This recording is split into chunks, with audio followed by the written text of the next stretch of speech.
Welcome, everybody. Welcome to another edition of A Voice for Men Radio. I'm John the Other, and this is the show we like to call Red Pill Radio. But first off, I want to welcome and introduce our new co-host, somebody that a lot of people might already know from her writing or from her YouTube channel, Girl Writes What. Welcome to the show. Girl Writes What's microphone is not live.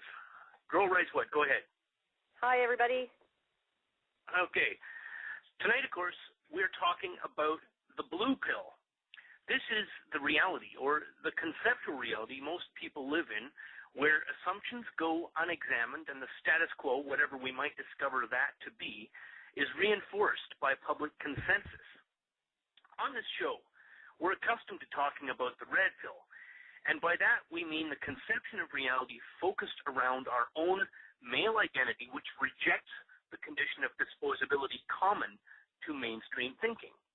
Those of us embracing a conceptual reality of the red pill start out by valuing ourselves as human beings separate and distinct from the good man valuation in common thinking, which discounts male humanity in favor of male utility.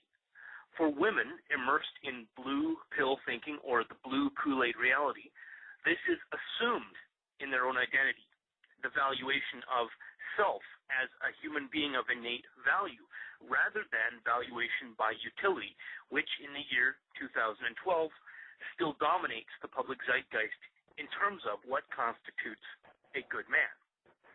Men have traditionally constructed their own identities around what they do, rather than what they are. Dr. Warren Farrell, the author of The Myth of Male Power, pointed this out on a number of occasions using the terminology for women as human beings and for men as human doings. The problem for men emerges and escalates as increasingly all areas of life have in the past half-century been not just colonized by women, women entering the workforce, entering traditional male professions such as law, law enforcement, politics, science, civil service, and so on. But it's not the presence of women in these formerly male-dominated areas that creates the problem. It is the changes to the social environment in areas where men traditionally formed their identities as positive human beings of social value. As women have entered the formerly male spaces of employment and profession, these spaces have been reshaped to cater to feminine models of social conformity. And the byproduct of this is that all the ways that men have traditionally distinguished themselves through competition and performance by a male-oriented measure, these modes of distinguishing themselves from others are now socially unacceptable in a female social space. Men can obviously still distinguish themselves by performance. However, this must now do so conforming to a feminine model of behavior and expression. Sexual identity, which is not to say the overt expression of sexuality or of desire or even sexual prowess, but an individual's identity as a human, which includes their sexual identity, must, for men, now be suppressed. Thus, men in the employment world or in the professional environment, where men have always defined themselves as people of worth through their work, now men must live in these environments as social eunuchs, separate from any component of their sexual identity. For men still conforming to what we call the blue pill reality, there is vanishingly little area in life for expression of male identity beyond simply being an object of servitude or a disposable provider of labor, a provider of money, or a provider of sperm, or a dispenser, or a receptacle for violence on the behalf of other people, usually corporations, in spite of the propaganda saying otherwise. I'm going to hand the mic to Girl Writes What in just a second, but I know from experience that the statements I've made so far will be flatly denied as mere assertions by men and women still living in the blue pill, blue Kool-Aid world, without any substantive backing for those denials, so I'm going to provide a couple of specific examples. The first is a woman's body, a woman's choice. This is the central dogma of reproductive rights, and it is used to to justify exclusion of men from the conversation in any aspect except their abject support of whatever a woman wants to do in terms of her own reproductive choices. We've discussed before on this show that women have all the rights when it comes to reproduction, even where personal discretion is not absolute. That is, unencumbered access to every kind of preconception birth control, as well as a substantial field of choices in post-conception options. And yes, I am aware that abortion is an area of contention, not universally available, and some feminists regard this as an outrage on the dignity and the self-determination of women who should be free to do what they choose. But in fact, that indignation provides the perfect segue to examination of this from a male perspective. Men, you see, have no reproductive rights at all. Raising this as the issue will provoke some people to repeat that mantra, her body, her choice. But reality isn't quite so simple. Men are required by law to abide by whatever decision women make regarding reproduction. And this is a problem for two main reasons. The first is that men are required to pay for up to 2 decades for a choice that they have no legal input to. Sometimes this is the decision to reproduce using a man's semen when he has both expressed his own desire not to be a father and has taken physical precautions such as using a condom. In other cases, in a matter of betrayed trust, women become pregnant accidentally on purpose when they've told their partners that they are actually on birth control. And this is the exercise of legal rights by a woman in an area where men have no such legal rights. The second reason comes to an ethical consideration, and that is, who is it that owns a man's semen? Does the man own it himself? Or does a man, by the involuntary ejaculation of gamete cells in the normal course of sex, does he legally relinquish rights of usage of his own genetic material for 2 purposes, one being the creation of an infant human being, and the second, the legal securing of a fraction of his income for the following 2 decades? These are open questions for anybody who wants to call into the show. The call-in number, of course, is 310-388-9709. And we're talking about reproduction in this instance.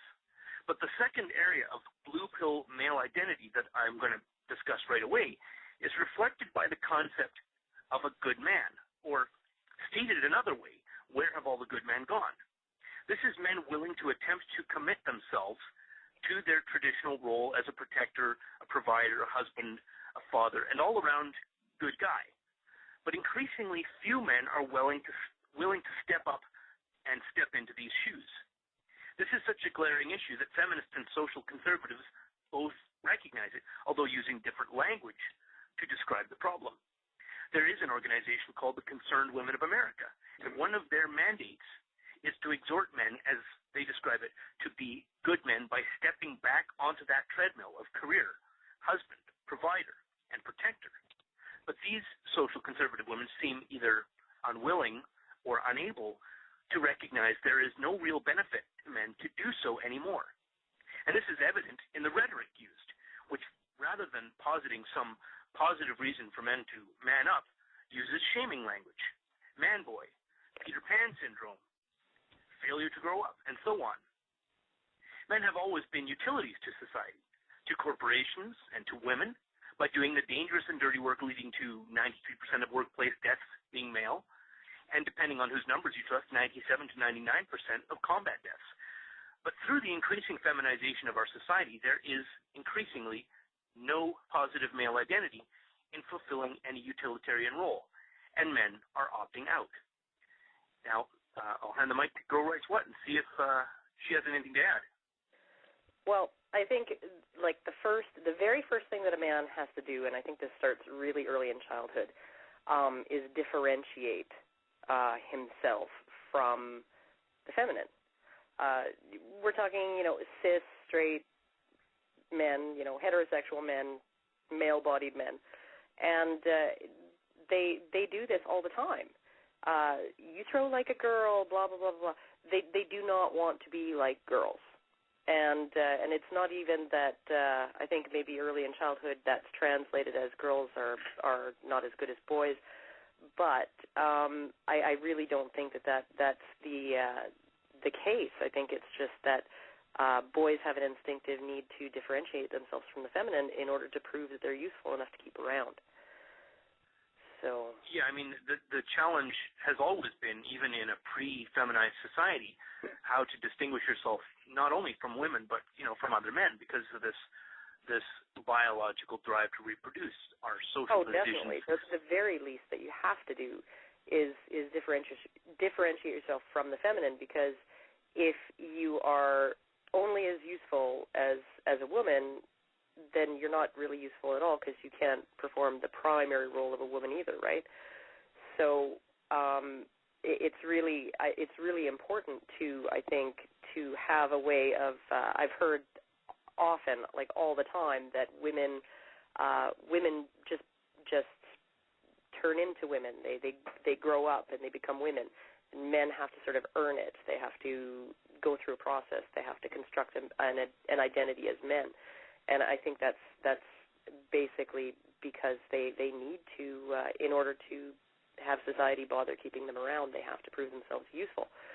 And the issue is that if a woman can do, and I mean, you hear this was the second wave feminists with Mary Daly, 10% of the population should be male, because if we don't need them anymore, then why bother keeping them around? And I think this is something, it's a formula that's it's a cultural or an instinctive meme that's in men, that if they don't prove themselves more useful than women, then nobody will bother keeping them around. Yeah, now I want to, that is one of the big things, and to be perfectly honest, I'm going to freely admit that for a long time I never recognized how innately hostile that phrase was, that anything a man can do, a woman can do. Until quite, in the last few years, I've begun to recognize the real hostility innate in that. It's a discussion of male identity as measured purely by utility. That a man doesn't actually have value as a human being unless and until he can provide some service or resource or sacrifice on behalf of the people around him, whether that be in a primitive culture where it's a reproductive question, or in a more modern culture, whether he is of use to a corporation or to an employer, or as a provider for his family. Oh yeah, the real crime is that is the changes in the law that force men to provide for their families even when they don't have families, even when they are no longer part of those families. So it's really, we're going to throw you away, but we're gonna strip the boots off of your dead body and pick your pockets and pull your fillings out and all of that. But we don't have to actually keep you around. We'll just loot your grave, essentially. Yeah, I mean it's the ultimate relegation of a human being as a commodity or as a utility, to be used up as if it's a robot or a kitchen appliance or something.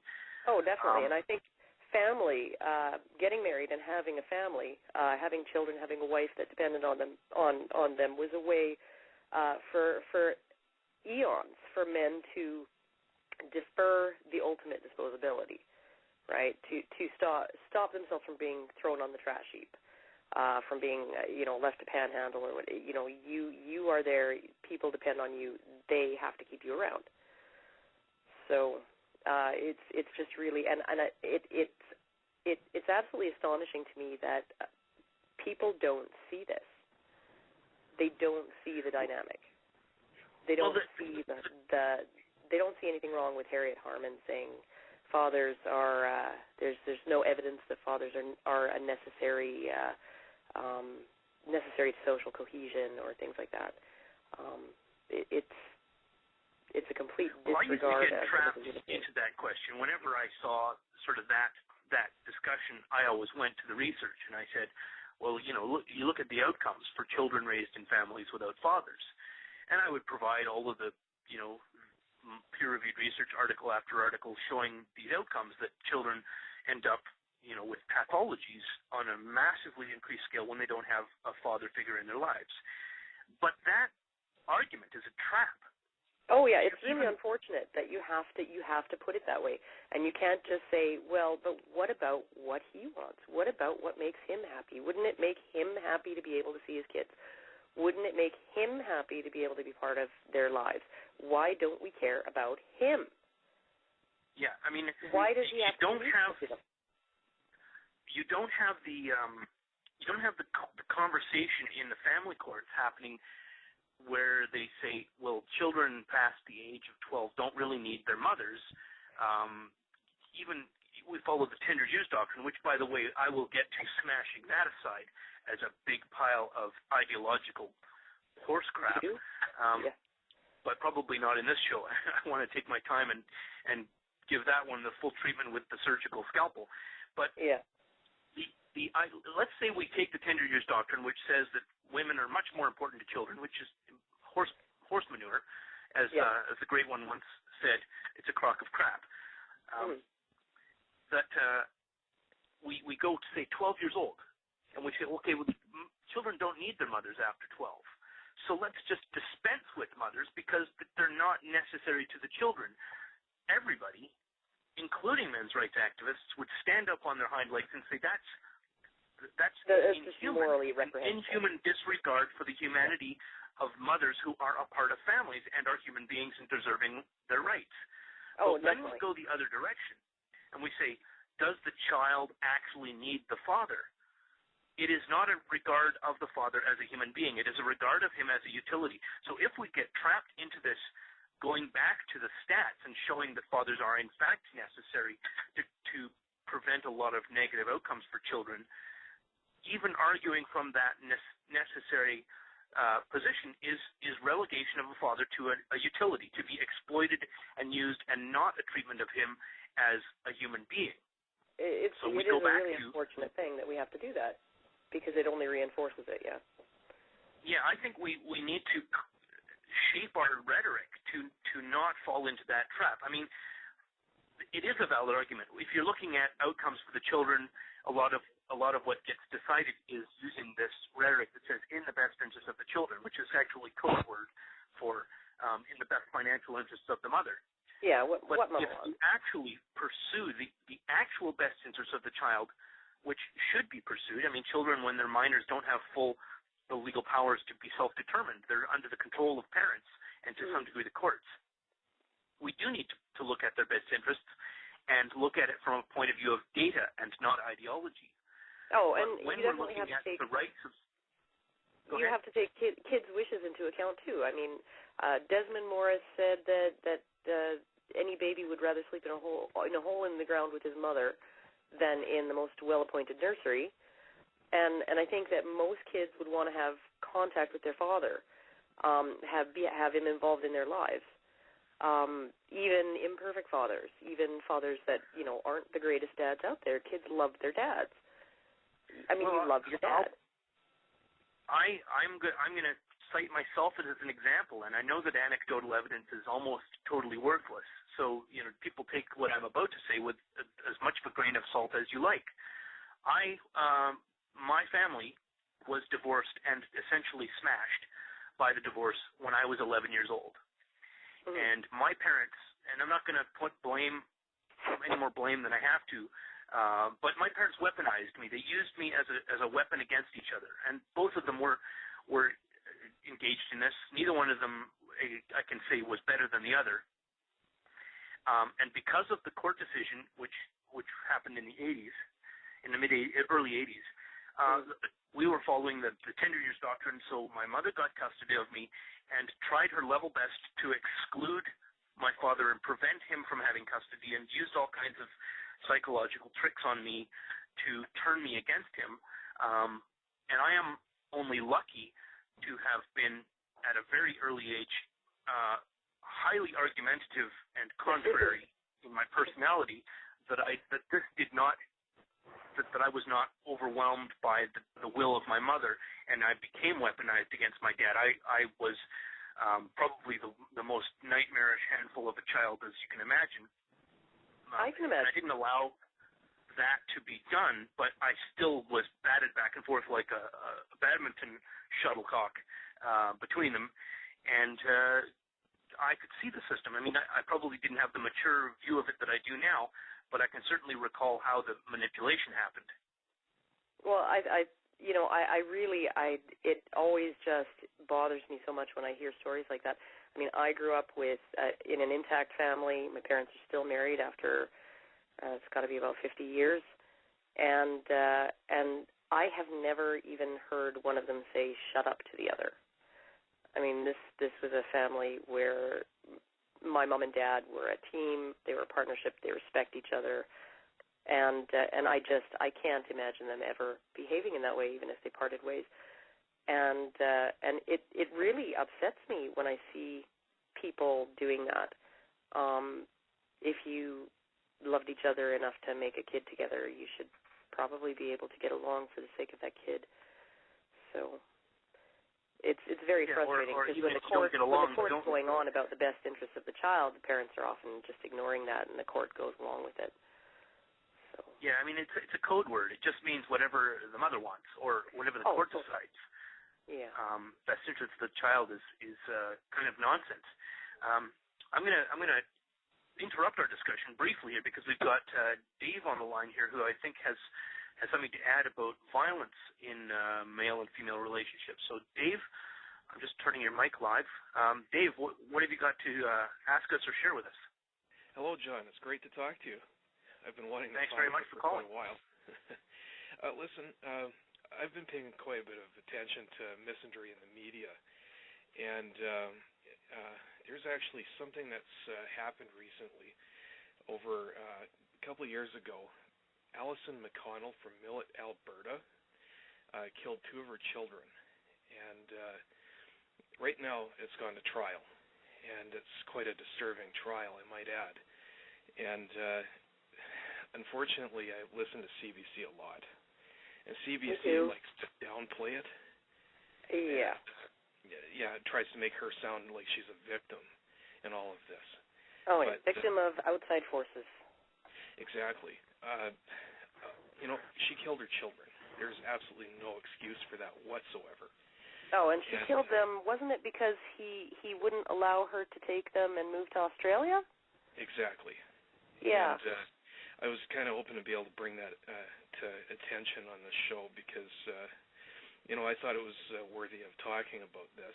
But there's some other things there's some other things actually that have happened. I don't know, John, because I know that you live in BC here in Canada.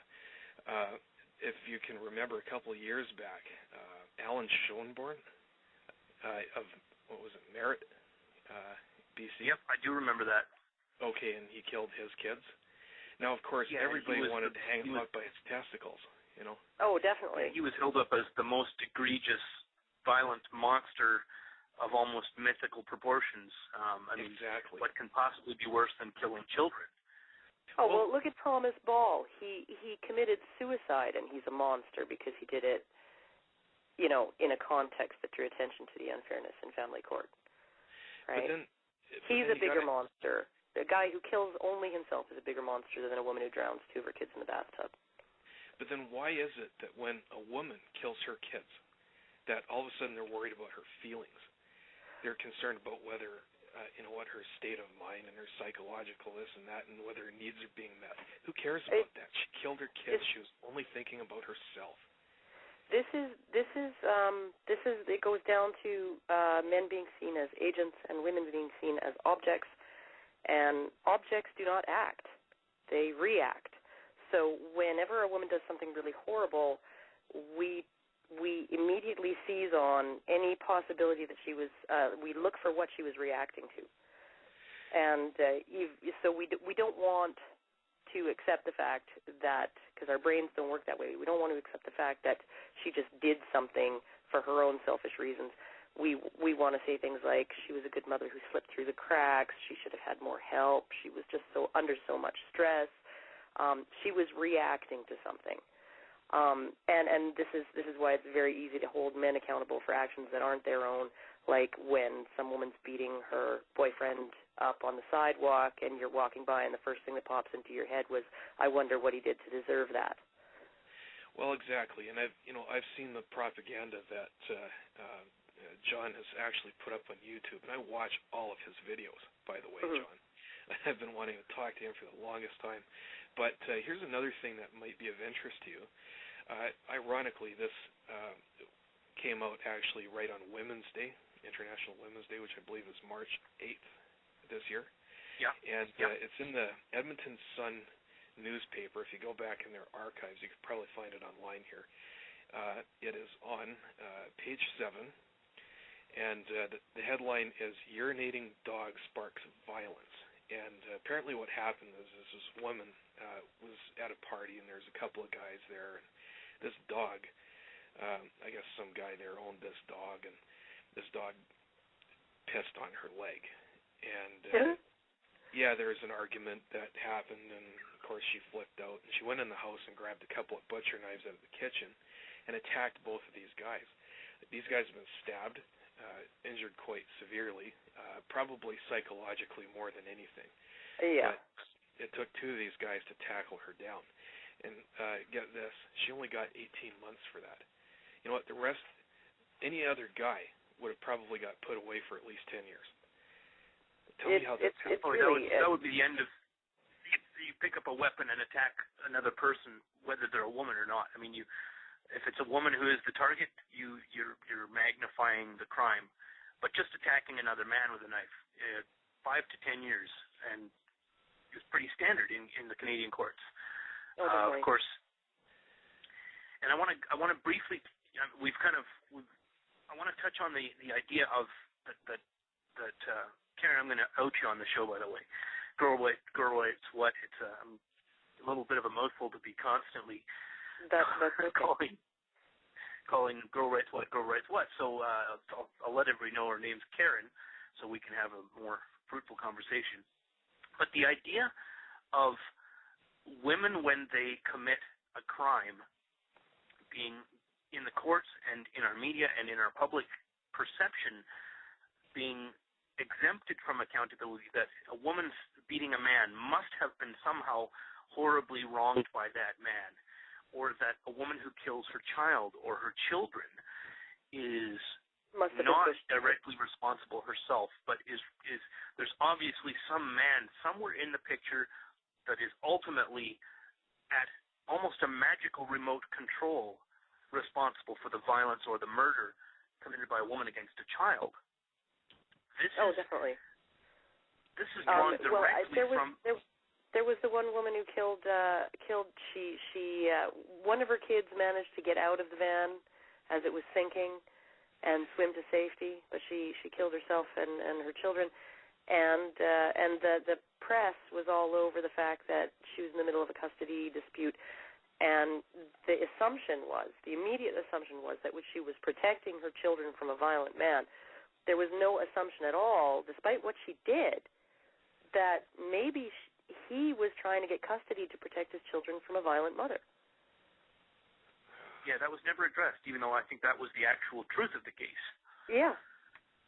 But this victim, this women as an object being acted on by malevolent masculine forces, but being not personally accountable, that a woman, a human being, an adult who owns a driver's license and credit cards and a bank account and does some job somewhere, somebody pays them to show up a couple of times a week to, do something.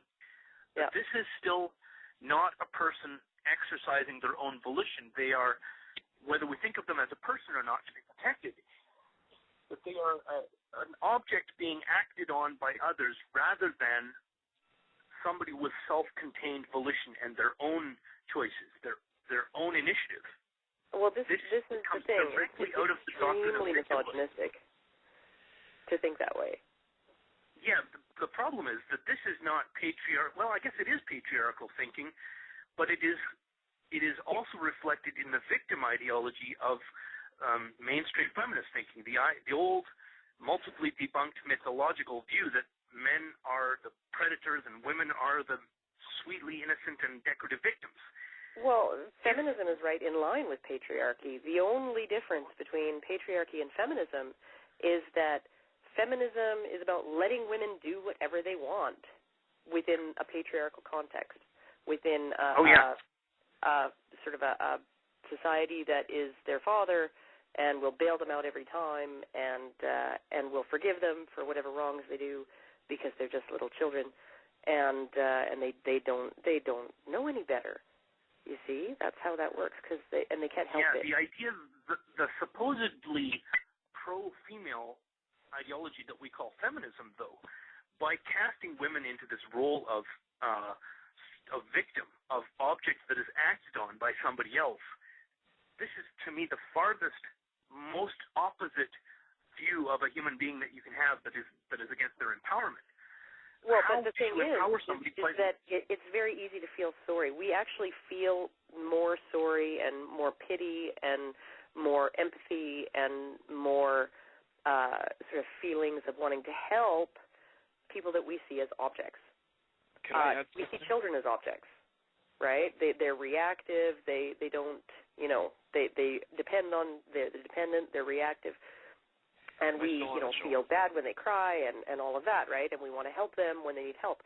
And so I think it's a very tempting way on the surface for a woman to have everybody see her as somebody who, I'm going to hug you when you're feeling sad, and I'm going to do whatever I can to make it better, and we're going to make the world better just for you, and, But it's treating women like children. Go ahead, Dave. You were going to say something? Oh, sorry.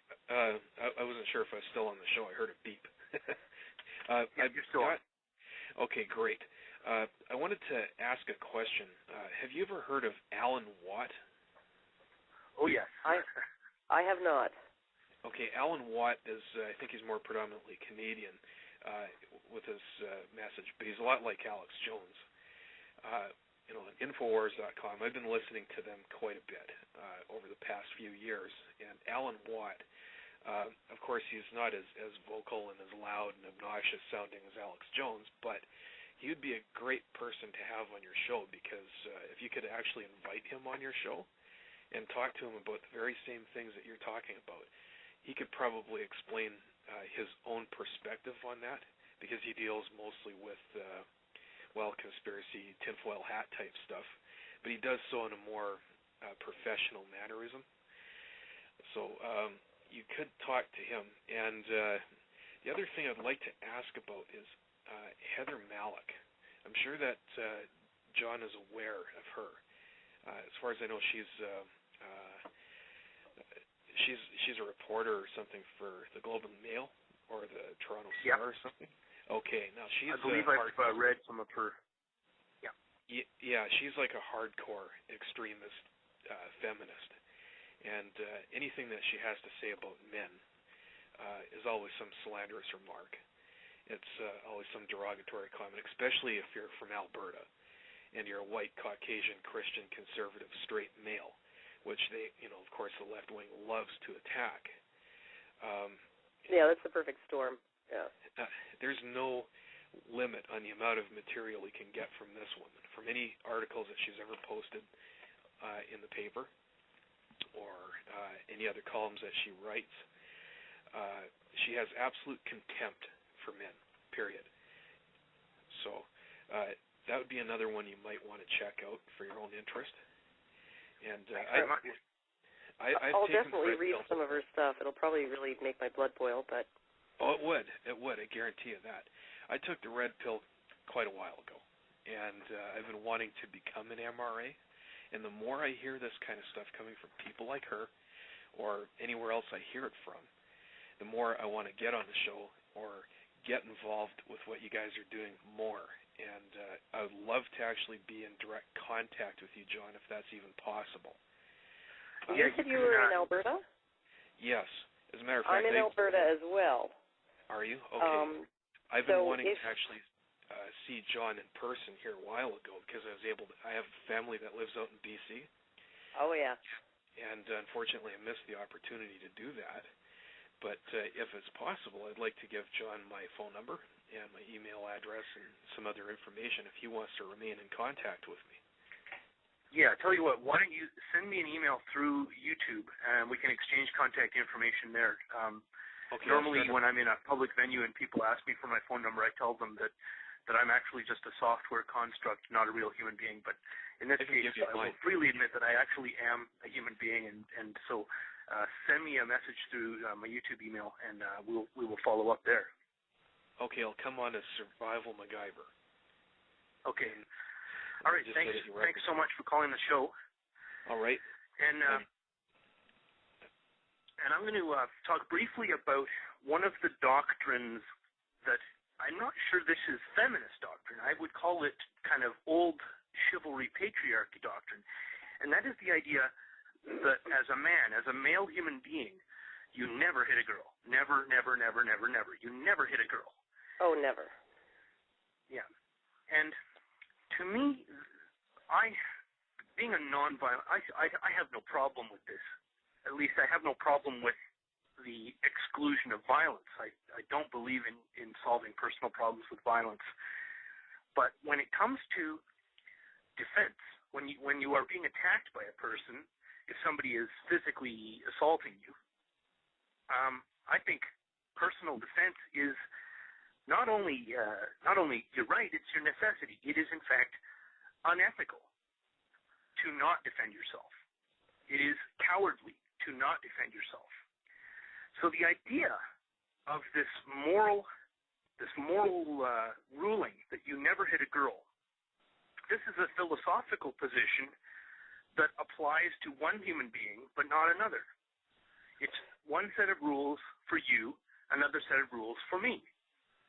You must never do violence to this group of people. But if they want to, they can do violence to you because a real man will take it. You're not really... it's a huge setup. It's huge. I think it has much more... There's much more depth to this than perhaps I would have realized earlier. This is a facility of control.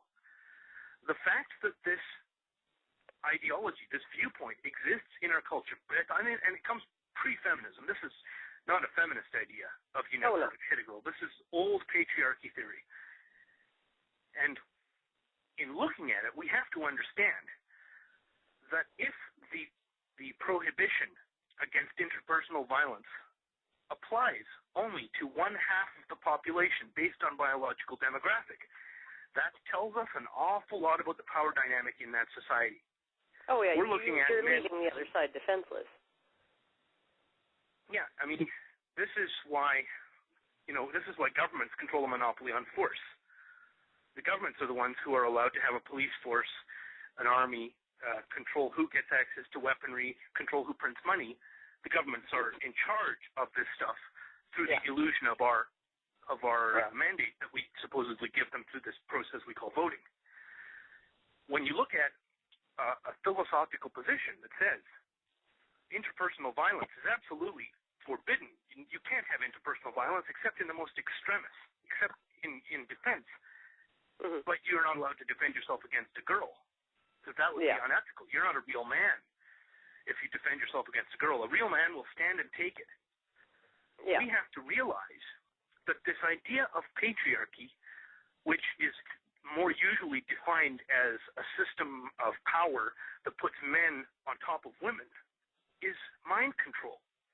This is a philosophy that puts men under women's feet. Yeah, yeah. It's really like the whole thing is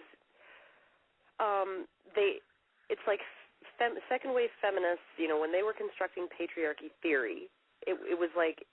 It's the idea that men have always been in charge and women have always had no power, and it's the most enormous lie ever. But it speaks to our instincts. Well, this is probably why last week the show was called "Does Feminism Cause Brain Damage?" Because these things, once you begin to examine them, are so obvious. Oh yeah. I mean, when you actually think about them, when you actually examine them, yeah. And it's a wonder how we don't notice these things. Yeah, I mean, even when they're pointed out, even when they're explicitly illustrated and pointed out, we have people, saying, well, no, it's not. Yeah. No, it's not. You're wrong. Provide the research and you cite sources and you provide examples and you explain it in language a child can understand, and the response that you get back, if you even get a response, is, oh, no, it's not. You just hate women. You just want to put women back in the kitchen. Oh, what gets You just want to cling to your male privilege. Well, I mean, we're supposed to live in a culture of systemic violence against women, where it's condoned, where it's accepted, where it's endorsed. Okay, we grow up from toddlerhood with the edict, never hit a girl, right? And oh yeah. So, but and we live in a culture where women are as free and as mobile as men, and men are still something like 75 or 80% of the victims of muggings and robberies and things like that, violent crime, even though women are easier targets. Even criminals don't want to perpetrate violence against an easier target. Violence against men is socially acceptable, where violence against women is not. Well, not even socially acceptable. I think it's like in their gut. They don't want to do it. I think it's an ingrained, instinctive taboo. And I mean, even look, we live in a rape culture, right? We live in a culture that endorses and condones and normalizes sexual violence against women. We live in a culture where, in prison, in an actual culture of rape against men, the next guy in line after pedophiles for a sharpened spoon between the ribs is the guy who raped a woman. Even the criminals are anti-rape of women. The criminal class are the strongest chivalrists of all, because they're operating from a primitive mindset. So it's I mean, we live in a culture where even men in prison don't like people who rape women. And yet we apparently supposedly live in this culture where it's all normalized and endorsed and condoned and rape against women is all just fine with everybody. I don't understand how people can think that. I see from the control panel that we have Typhon Blue has called in, who's now live on the air. Awesome. Obviously, Typhon is here to be more oppressed by the patriarchy. Welcome to the show, Typhon. I'm just a masochist, John. I just can't wait to be pushed down into my place. Oh yeah, we all have our hobbies. honey. It's nice to hear you on the radio. Oh, thank you. I wanted to speak to that idea of violence against men being acceptable and almost invisible. Whenever feminists bring up things like marital rape or domestic violence in the past, they use this as their one of their big shaming mechanisms. It's one of their big bludgeons, yeah. Yeah, it's one of their big bludgeons. But the thing is that even in the past, even when, prior to the 17th century, after the 17th century, domestic violence against women was illegal, period. Prior to the 17th century, it said that men could legally use reasonable force against their wives to correct their wives' behavior. However, they still could be charged with domestic violence if they took it too far. But women never could be charged with domestic violence. If a woman thrashed her husband to death, she wouldn't be charged. And she probably wouldn't be even charged for the murder either, or at least would get off a lot later because they did not like hanging women then. No. So and they would stay let off. I'm going to jump in there for a second, Typhon. Typhon, I'm going to jump in there. There's a corollary to that traditional men could use reasonable force against their wives as a matter of correcting them. That reflects the reality that women were not legally accountable for their conduct in public either. That if a woman stole or committed a public crime, not a crime within the household, but against some other member of the public, that she was not answerable for that crime, but her husband was, which is why there was that allowable correction in the law that a man could correct his wife. Oh, definitely. Well, ultimately, even that rationalization is irrelevant, because if you have two parties and you say to one party, well, your violence has limits, and you say to the other party, your violence is unlimited, I mean, who are you really giving license to? Oh, Seriously. and oh yeah. This whole idea that men have never obvious. been beaten by their wives is just ridiculous. You watch Bugs Bunny cartoons from the 50s, and it shows the gorilla mom beating the crap out of the gorilla dad. I've seen Victorian cartoons of women attacking their husbands with skillets that were published in papers, and but it was funny. Yeah, it was a joke. Well, think of Andy Capp. Andy Capp's wife is always pictured carrying a rolling pin, and we know that's not for making bread. Yeah, no. She's too busy at the factory. And they would also humiliate if they found out that a husband was being beaten by his wife. Not only did she have absolutely no legal consequences to that, if the town found out about it, they would humiliate him. By, he was punished. Putting him backwards on a donkey and parading him through town. So it's not even just that women's violence against men was acceptable. It was basically it was punished. Blamed on the man. The man was punished for it. Yeah. And it's just and then they go on with marital rape. Well, marital, as far as I can tell, centuries ago it wasn't illegal for a woman to rape her husband, but legal for a husband to rape her woman. Or his wife, right? I mean, it's an equal situation, and now we see these statistics coming out that find that men and women in relationships are equally likely to be forced to be raped by their partners. I mean, I doubt that this is a new thing. I'm sure that this is something that we've discovered in the last. Suddenly, that's nonsense. It's the first time we've actually looked at the issue, and now we're finding parity. So I guarantee back 300 years ago when the feminists said there was marital rape and women were all oppressed, these women were also raping their husbands, and their husbands had no recourse. And guess what? If it ever got out, he's riding a donkey backwards through town.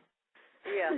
Well, and you look at and to be socially shamed, and in some cases driven out of the community, or a man could take the honorable way out, that is to restore his honor by exterminating himself.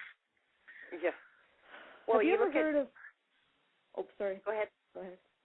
No, go ahead. Have you ever heard of during the medieval time period, a woman could divorce her husband for impotence? Have you heard about that one? I did not know that. Yes.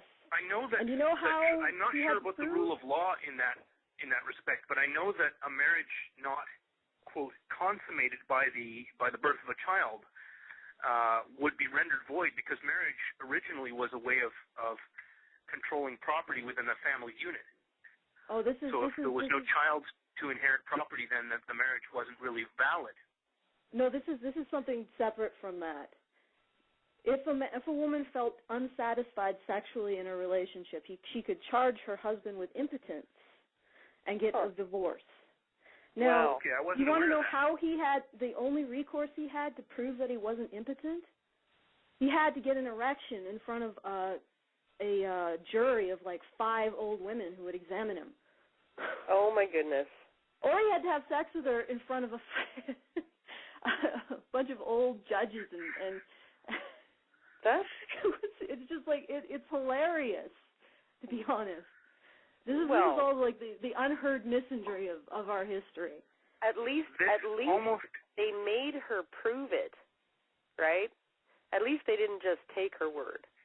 They gave them at least there was an evidentiary process, although being examined in front of 5 old women, probably not really my idea of a fun time on a Saturday night. It'd be a pecker. Now, we've got to leave people on hold. I'm going to briefly interrupt the conversation to bring Tim on, who I believe wants to ask a question. We also have Paul waiting in the wings, but Tim, go ahead.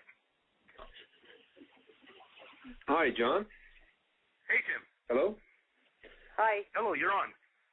Hi, how are you guys tonight? Excellent, sir. Great. First, I just wanted to say thank you to you, John, and I guess it's Karen, Girl Writes What. I've followed you both on YouTube for quite a while now, and I just look forward to your videos, both of you, and it's all just really inspiring, and just wanted to thank you right off the hop. Okay, well, thanks very much.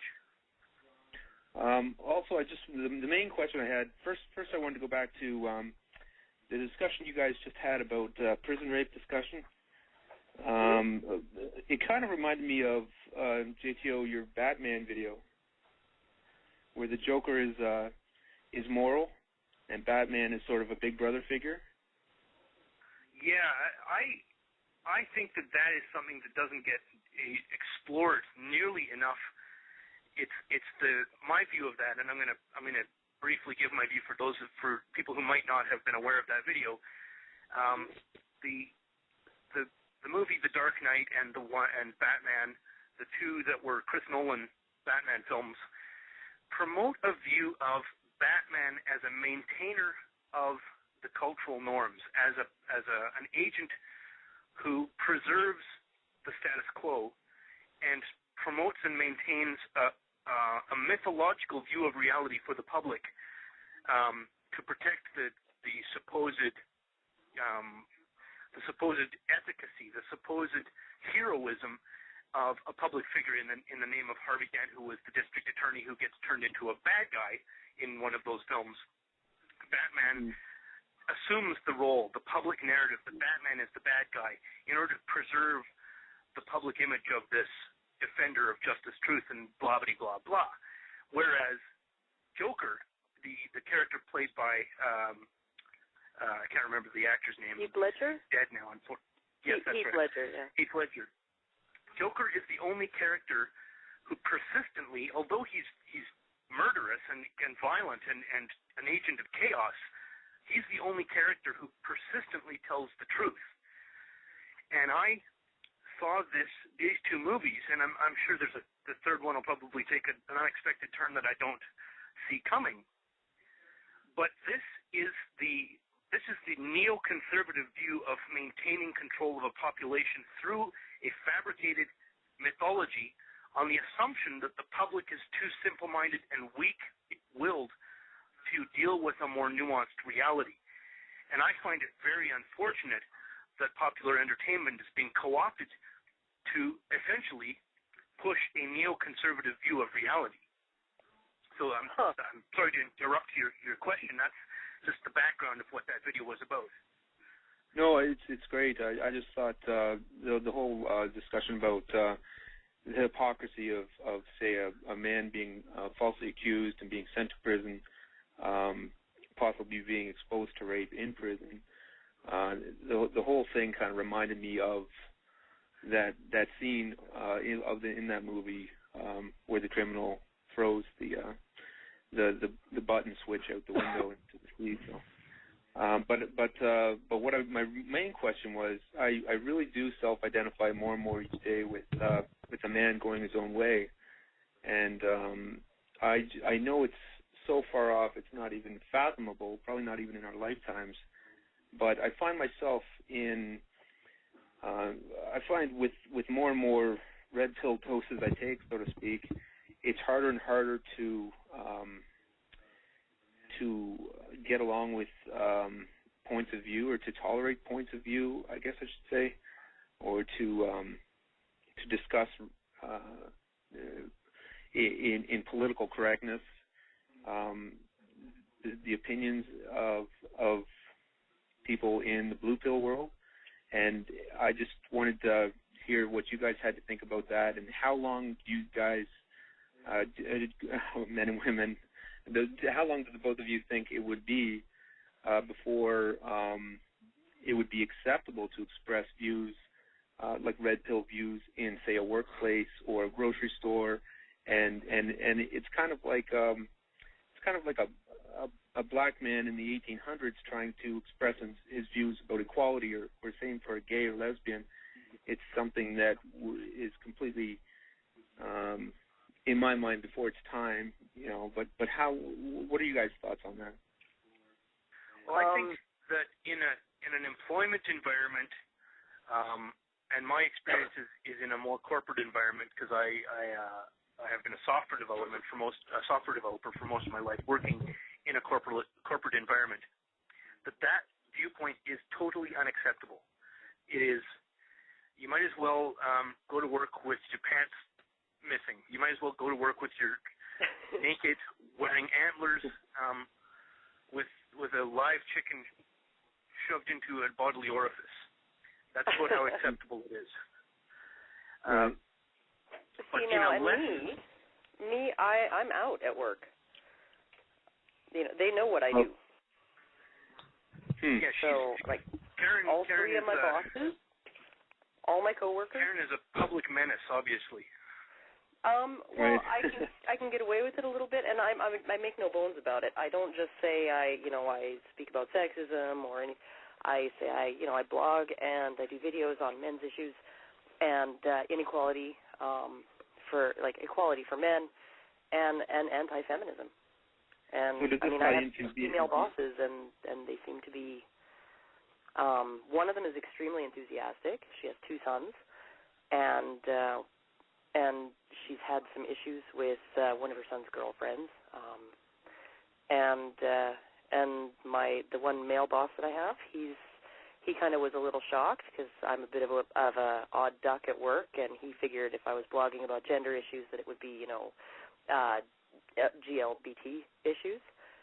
And issues, and he was. You've got short hair, Karen. So obviously you're a lesbian feminist. Obviously. Well, no, it's not even that.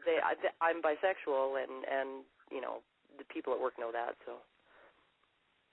I just find it's more of the same reason I find a lot of your videos, Karen, get so much acceptance, and they're wonderful, great videos, amazing points, very. So much clarity, but there's so much more social acceptance because when women bring up these issues, it's all right. It really is. It's not. People don't like when other people whine, and they really don't like it when men whine, and they're very quick to define any kind of unpleasant sentiment from men to characterize that as whining, just because you're supposed to be a man, you're supposed to not complain, you're supposed to just take it, suck it up. Well, I think there's another element too, and it's not just the fairly attractive appearance of Karen in her videos. It is that the knee-jerk, the lazy and sloppy rebuttal against any argument made by a man in favor of men's human rights is usually, you just hate women. And that argument falls instantly flat on its face if it is made against a woman. Oh, no, it doesn't. I get that. Well, I get that. Okay, maybe not totally, but it is. I think it must have lesser impact when made against a woman. It doesn't hold as much water, no. And it's difficult because I do identify a little bit more as a guy in some ways, and but I'm very much am a woman, and I'm happy as a woman, and I like the fact that I'm a woman, and it's just when I hear that it's internalized misogyny. Like no. I saw plenty of internalized misogyny when I was writing erotica, when I was reading other people's stuff and reading fan comments and stuff like that. And that's not what I got. So. Okay, well, I just wanted to say thank you again to the both of you. I just love both your videos. On YouTube, I'm TMac473. And, hi. I try to defend both your viewpoints, but it's really something what's happening. I just want you guys to know that you are affecting change out there, and it's a push, and if more and more people push, I think eventually things happen. So, thank you both. Okay, thanks very much for calling. Okay, we've got waiting in the wings. I'm going to bring Paul on right away. Paul, go ahead. Well, good evening. It seems that a voice for men has been taken over by the Canadian guys, or guys and girls. Exactly. We've got the Canadian team on today. Yeah. It's outstanding. You guys are doing a great job, and I love this topic. This is, I wanted to say something about that, and you might have to let me ramble for a minute because some of this stuff is kind of conflated. But I think one of the things that we're going to need to learn how to do in the MRM is to get used to the idea of not talking about feminism and patriarchy as though they're two different things.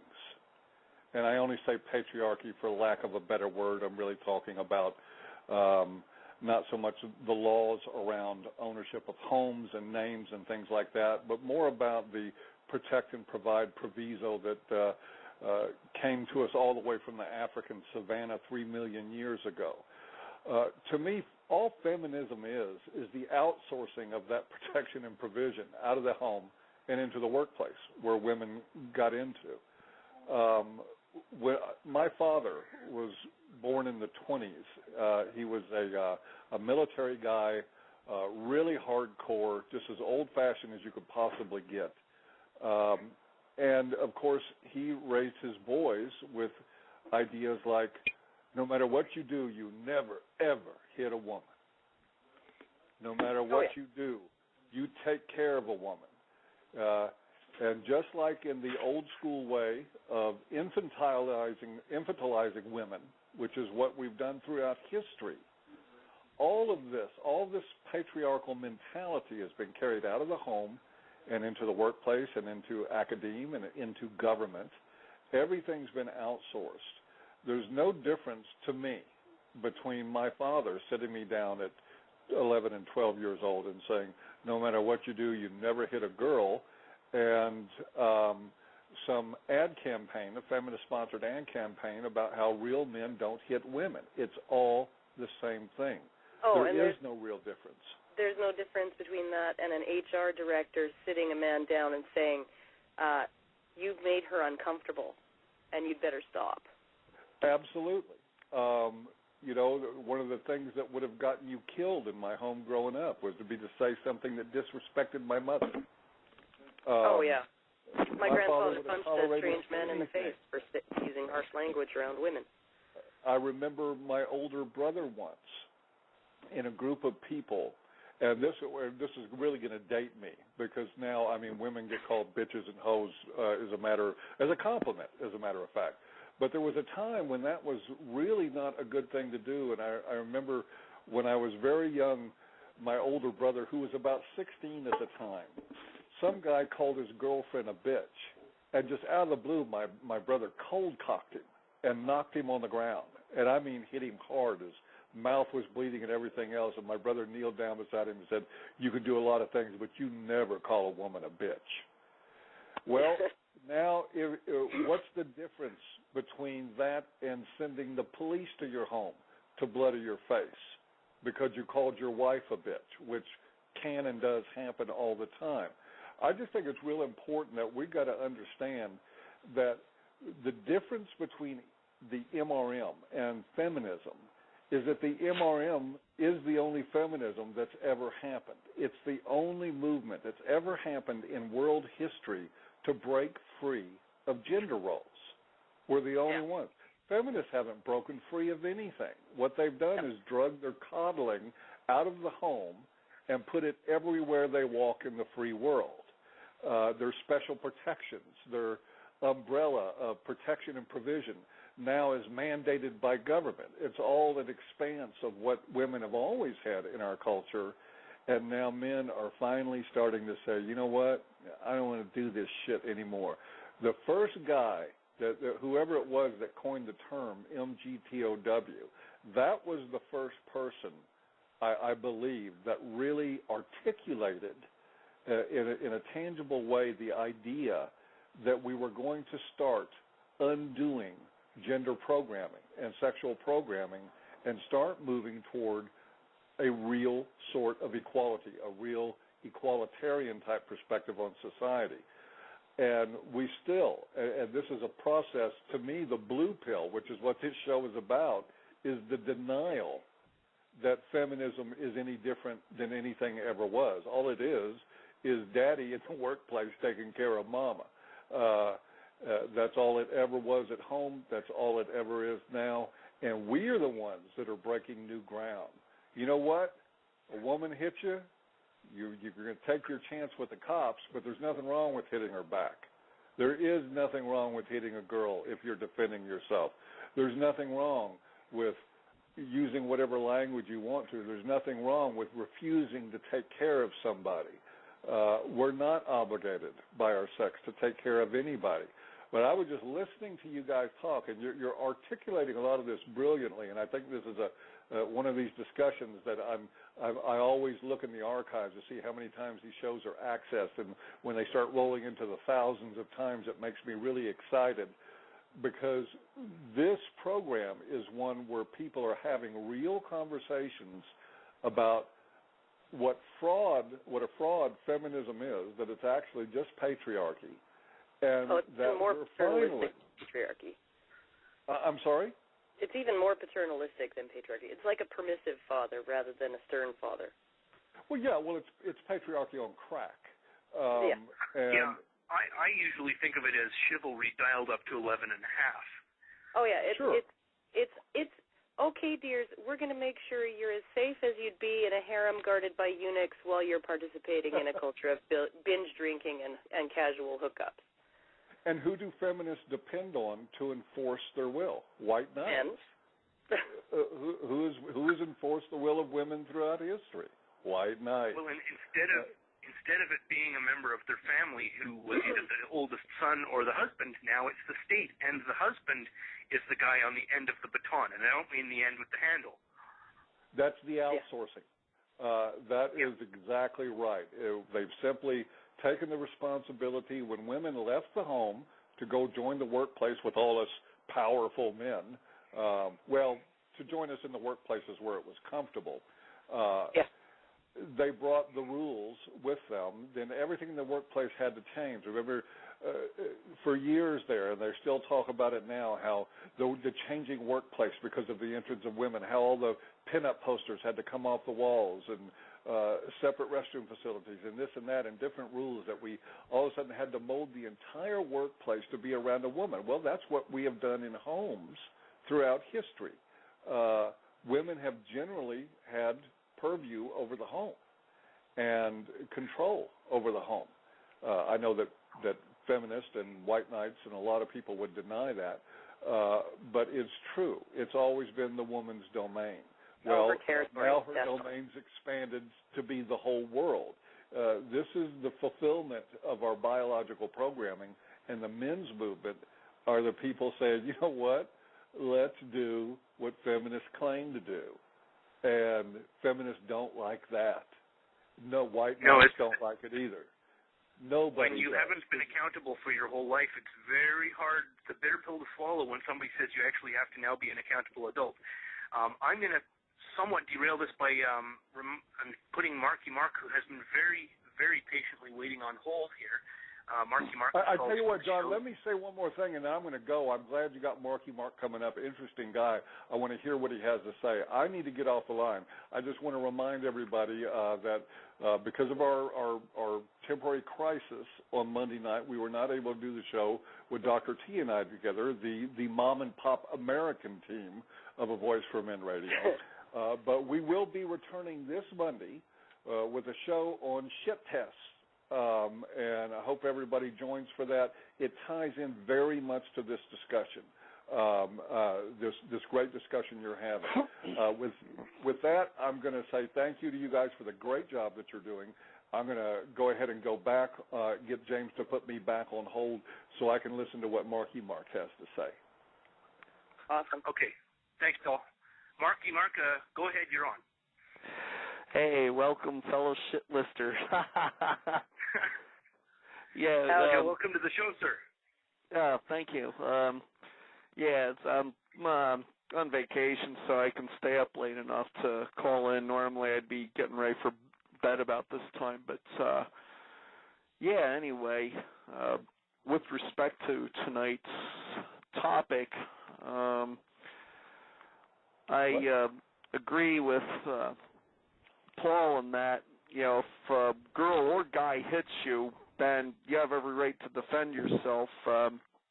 If we live in an age of equality, as the feminists are always kvetching about, then the girl ceases to enjoy any special protection or consideration she may have had if she makes an overt violent move against you. And well, I think there's more than just that you have the right to defend yourself. I think there is an ethical imperative to defend yourself, that to not do so is a failure from an ethical point of view. Oh, I can agree with you. In fact, I had to hit a gal once. I remember I was in high school. I was hanging out with a buddy of mine. We were just BSing in his driveway. And, the local tomboy / dyke, went by, talking trash, so I gave it back to her. This happened a few times during the course of the day, and, she finally got out of the car. It was all right for her to dish out the bullshit, but it wasn't all right for me to give it back to her. So she finally gets out of the car and starts, trying to take swings at me, knee me in the balls and stuff, and I, backed up until I was against my buddy's car, at which point I placed my hand on her forehead and then with my other hand just smacked her face good and hard, and the look on her face was priceless. Now, my buddy was laughing his ass off, but I didn't feel, great. I mean, I didn't feel, all elated even though I laughed along, because I was with my buddy, but at the same time, I didn't feel bad like I'd done anything wrong either, which allows me to segue into my next point that Girl Rights What touched on, mainly that I think that our reluctance to hit women is an instinctive thing within men. Because, as I said, even though I had every right to, hit the local dyke who was talking trash to me and stuff, and even though she started, I don't know, I didn't feel exactly overjoyed about doing it, though I didn't feel badly about it either. I don't know if that's... You don't feel pumped up like you would have if it was a guy. Right. Well, I don't feel pumped up when it's a guy either, but I would feel less bad about it if it was a guy. I'm a live and let live kind of guy. I don't mess with anyone. I don't want anyone to mess with me. I just want to be left alone. Yeah. Yeah, and I'm going to just clarify for listeners who might not have caught all of that. This is a woman who not only was mouthing off, but had actually begun to initiate violence against you and back you into a car so that you actually had no alternative other than to stand there and simply weather the physical beating that she was laying on you or defend yourself. And you did what was the ethically correct decision to do, and that's defend yourself. Yeah. Well, she didn't land any blows because I was backing up, and then when I got back up against the car, I just put my hand on her forehead, and because she was shorter than me, she didn't have the reach to hit me to really make contact. She was just flailing at the air, and then, like I said, I gave her a good hard slap across the face, and and then her jaw hit the driveway, and then she just stormed off in a huff, and that was that. And my buddy Joey was just laughing his ass off, so. Yeah, I might laugh at that, actually. There's just, Bill Burr said, what were his words? Do you have any idea what kind of asshole I would be if it was socially unacceptable to hit me? Oh yeah. Well, I remember the one. I don't remember the wording, but he does an impression of a female robot who just keeps coming at him. Yeah. It sets all of his high school trophies and stuff, all of his mementos on fire, and then stands there and watches him while he's stamping it out in his bare feet, and then gets in his face. And what you gonna do about it? Yeah. I did that. I'm proud of it, because you can't hit her. So she can do that. Yeah. They say that's wrong also. I don't know. But anyway, just like I said, I wanted to call in since a Voice for Men and my website were among the Dirty Dozen on the Southern Poverty Law Center shit list, so. I thought that I saw you listed there, and I was kind of, yeah. I've got a quick question before you go, Mark. Did that provide you a little bit of extra traffic? Actually, it has. It's not like steady. It's settling down to more normal. It's above normal levels, but not spiking to where it was. Yeah, I would just like to remind everybody that the Southern Poverty Law Center, who have essentially completely shot themselves in the foot as any perception of them as a credible watchdog organization in pursuit of human rights, listed our site, A Voice for Men, Marky Mark's site, and a number of others, calling us a hate organization, which we are in fact the opposite of. And I would like to thank them for the boost in traffic that they gave us, which for us is persistent, and we're quite happy to take advantage of it, and I'm sorry that their little gambit didn't work, and now they appear to be fools. So I'm awfully sorry about that, but I'm happy to have the traffic. Yeah, that's the same with me. I have viewed them as the epitome and quintessence of hypocrisy for quite a long time because, even recently, even this recent imbroglio, they have said nothing about the feminists who actually call for violence against men. I've never heard them denounce Andrea Dworkin. I've never heard them denounce that college professor who said 90% of men ought to be exterminated. I've never heard them denounce any of that stuff. Now, the most I do on my site, I've never advocated for that sort of thing. I fight women and their bad behavior and call bullshit on it, but that's as far as I go. I tell the truth, and some people see it as a hateful act, but yeah, I'll take the boost in traffic, sure. It just means the message will get out more. What I love is False Rape Society was listed there, even though it's devoted to collecting articles from the mainstream media. Yeah, and posting little rundowns of them with links. Yeah, that I couldn't wrap my head around that one at all because, as you said, they just basically a compilation of articles from mainstream sources with perhaps a little commentary thrown in, commentary and analysis, but mainly I just take it from like the Daily Mail, New York Post, or other websites that originally ran the stories in question. Yeah, and as far as putting Roosh in there? Yeah, that was another one I couldn't, this is what's getting them ridiculed. I can't thank them enough for including that guy because that's what's getting them ridiculed in the mainstream media, Business Insider, all of these, Reason Magazine, all of these mainstream sources they're just like, what? Are you kidding me? The guy screws women and doesn't call them back the next day, and then he laughs about it. He's a hate group. Well, that's rude, but rude does not equal hate. Well, even if what does he owe them? This is what I don't understand, because I've had people say, well, but he's just acting like trash. How? He's having consensual sex with women. Right? What does he owe them?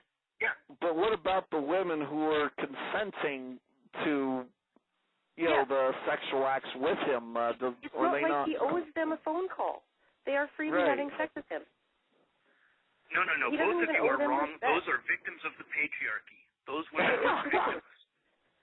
Like and then they say we have to get rid of the bad luck, good key analogy. We have to get rid of the women are the gatekeepers of sex mentality. We have to get rid of the, women give men sex and men take it. We have to get rid of all of these things. This is what feminists say. But then they're like, he acts like trash because he doesn't live by those. Yeah, and to think that, was it Ann Landers or Dear Abby used to tell women that the only 100% effective contraception was an aspirin clenched firmly between the knees. Yeah. If it's still there in the morning, you're good. Yeah. So, anyway, I got a good new post up. I dissected Sandra Fluck's CNN op-ed, so it's really quite good. It's one of my best pieces, but anyway, just had to get a shameless plug out there. No problem. We're happy to plug you. Thanks very much for calling the show, Mark. I've got Typhoon Blue on the line, who's been waiting most patiently, and I'm going to make her wait an additional 3 minutes because we're going to have to take a quick break. Sorry, Typhoon. I'm going to take a quick music break and come right back with Typhoon Blue.